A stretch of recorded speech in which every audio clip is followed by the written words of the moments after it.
Right, this is going to be a quick review of my new gaming room chair. Let's have a look.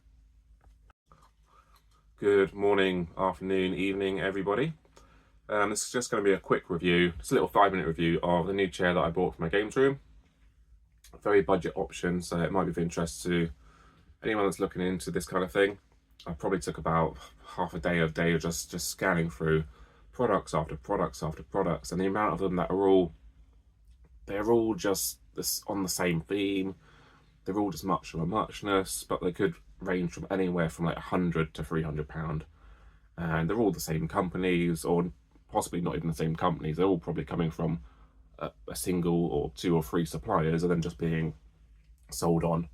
So I'm going to flip you around in a second, and we're going to take a look at the chair and what I think of it so far.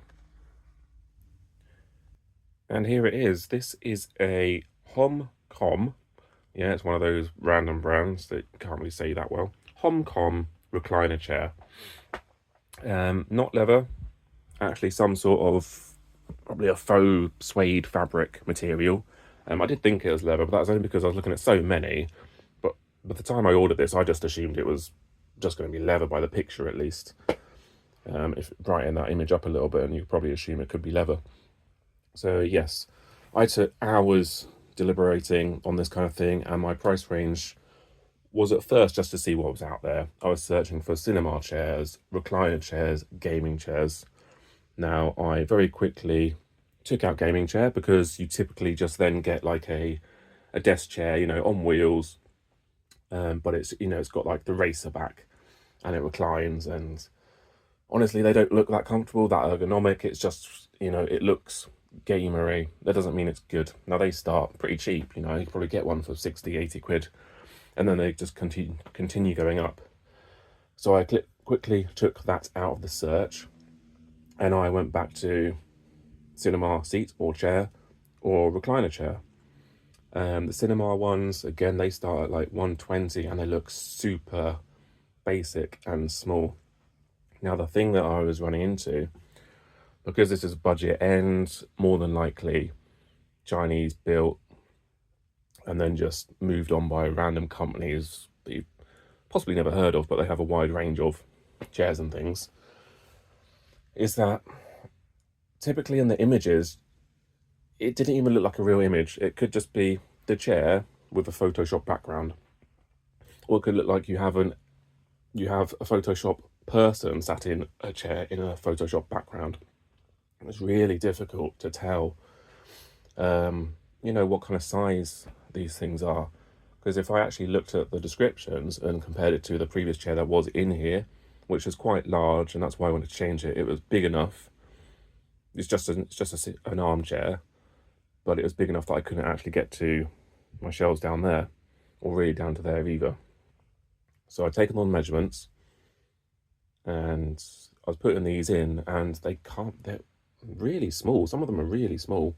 So this is something like 75 or 80 centimeters by the same.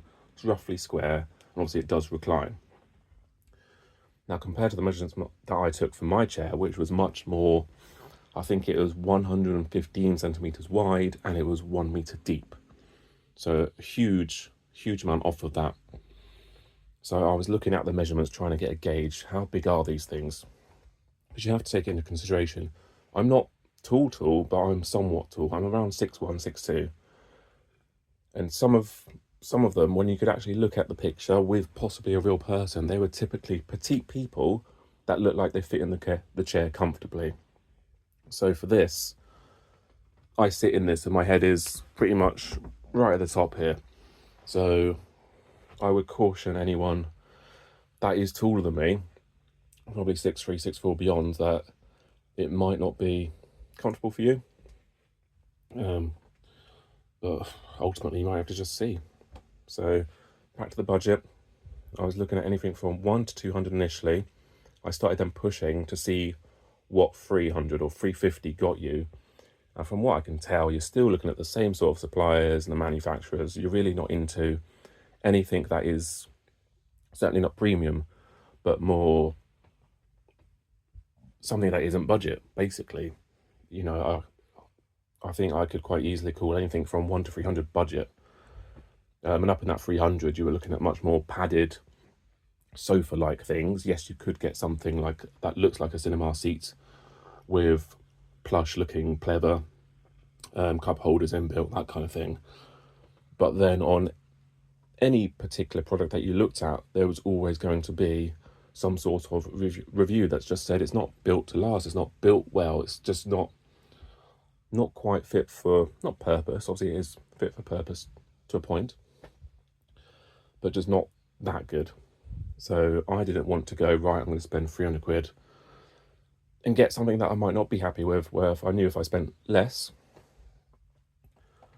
then if it wasn't great, then I could maybe say, right, I've gone into this thinking 18 months. That's the lifespan that I'm giving this. It isn't in daily use. This is in my games room, which is external from the house, just a small shed basically. And if it lasts that long, then it's done well for what I paid for it. And what I paid for it was $127.99. So I refer to that from now on, probably like 128 or 130. And it's currently on like a 20% offer on Amazon. The only reason I chose Amazon was because you can get these on Amazon, eBay, Tesco Marketplace and the like. Amazon just happened to be the cheapest. They didn't offer Prime, but they were all, every single site you could see that it was shipped by the same people, and that was 1 to 2 day delivery. Amazon didn't think it was. Amazon said it was going to get to me in 3 or 4 days. It did get to me on the second day, which is good. Like, fair play, that is good. And it seems the same across the board. No matter where you buy it from, you'll get that 1 to 2 day delivery. And for the price, that's why I went for this variant. Now, there are many products that have got this kind of base. I think they had, this particular brand, HOMCOM, had maybe 2 or 3 variants on this theme with obviously like 3 or 4 different colours. I didn't want cream, I didn't want brown, I didn't want black. I wanted more of a grey to fit in with the white and grey aesthetic thing here. And that's why I went for this variant basically. There was a variant which was much more of a desk chair looking thing with a different type of padding pattern, which I would have gone if they were all the same. But yeah, this was like 20% off, you know, about 15-20 quid, I think, cheaper than the other ones. That's why I picked this one. Comes with a footstool and obviously it reclines, which I will show you in a second. I'll flip you back around again. So on the chair, it's just a manual recline, which basically means you just push back and it reclines, which I will demonstrate now. Is you have got a screw-in piece on the side, which, well, the instructions are poor, they don't actually tell you anything, but I assume you loosen that, it's easier to push back, and if you tighten it, it should be harder, or at least you should be able to loosen it, move it to where you want it, tighten it, it should stay. Not quite sure on that at the moment. It just seems to be, if it's loose, it moves easily. If it's tight, it moves a little bit harder. But I don't think, right now, it's relatively loose. I couldn't get up because it's just going to return back to its normal sit-up position. I will try now to tighten it, push it back, so that you can see it's somewhat reclined. Obviously, it takes up a lot more space, fully reclined. It's just one of those twisty knobs. It just screws in. That's all it is. And if I do that quite tight, the problem with this is, if that mechanism is made of cheese, which is likely to be, it's just going to be some soft metal and plastic. That eventually is just going to get worn. The more that you mess with this, it's going to get worn. It's not going to last. Looks like, I'm going to flip you back around again. It looks like it's going to stay pretty much. Yeah, so I've tightened it pretty hard now. I wouldn't want to keep doing it, because I'll show you now. It's just on one of these screw-in little knobs. It's not going to last long. I say that, obviously, it will if you're gentle with it. You're not doing it every single day, messing with it, it's going to be fine.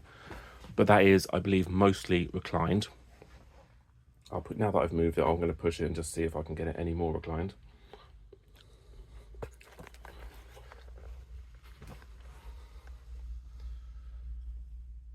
Alright, that's proper push and tilting back now, so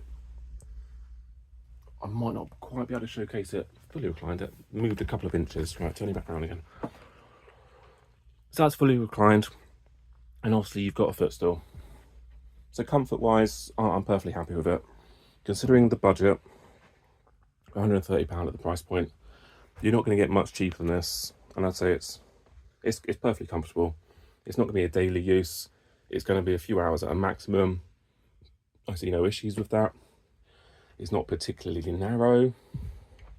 It's a touch short maybe, so I would worry if I was taller, but it's absolutely fine. If I undo this, it's going to return naturally, not quite. If I sit back in it again, there we go. Yeah, that's fine, and it moves quite easily. Now, quality. First point there, in the UK, every piece of furniture, chairs, let's just say chairs, they come with a fire resistant kind of tag. I've not got my glasses on, excuse me, just as resistant, so it's resistant to it. And by law, it has to come with this. So yes, it is on here, fine. I'm not taking issue with that at all. But typically they'd be on the back of the chair. This is on the front, it's right on the front. If I take that off, later down the line, I can't donate that one because they wouldn't take it. And if they did, if they missed this, they wouldn't be able to sell it. By law, they wouldn't be able to sell it on.